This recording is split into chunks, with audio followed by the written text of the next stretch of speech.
nuk u intervistua, zotri Qelaj? Po, këto dilema, domethënë këto fakte të cilët janë ignoruar dhe janë anashkaluar nga ana prokurorit, na bëjnë të kuptojmë se këtu ka anshmëri dhe nuk ka drejtësi selektive sepse vetë mos ndëgjimi i institucionit të avokatit popullit tregon që për prokurorin janë irelevante këto gjëra dhe po të thirrën në dëshmi i avokatit popullit, ndoshta edhe sigurisht ai do të ishte më i drejtë dhe më objektiv pasi që përfaqëson mandatin e tij, ka në pesh institucioni e avokatit popullit dhe është më objektiv, më vigjilent me rastin kur do të jepet dëshmin. Për atë arsye ndoshta ka parë prokurori sepse me të dhënë deklaratën institucioni e avokatit popullit do të bëjë një herë lajm dhe pesha dhe deklarata e avokatit popullit ngren një peshë të veçantë. Për atë arsye këtë çështje e ka mbyllur vetëm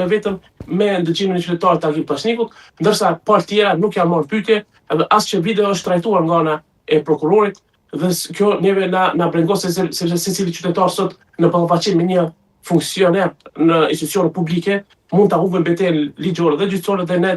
na lëkundit besimin në institucionet e drejtësisë. Andaj këtë çështje ne do ta apelojmë dhe do të kërkojmë ndihmë nga prokuroria, apele dhe këshilli prokurar, sepse kjo çështje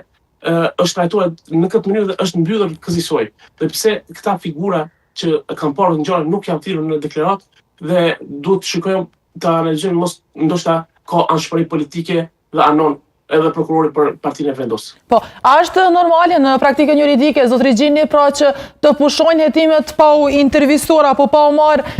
një vendim, pa u intervistuar dëshmitarët dhe në këtë rast një dëshmitar si ky? Në rastin tim me përvojën që e kam si avokat, këto gjëra rastin kur fillojnë të hapen dhe çështja kalon tek prokurori i çështjes, janë raste të veçanta për këtë mënyrë që e ka mbyllur prokurori lëndën, sepse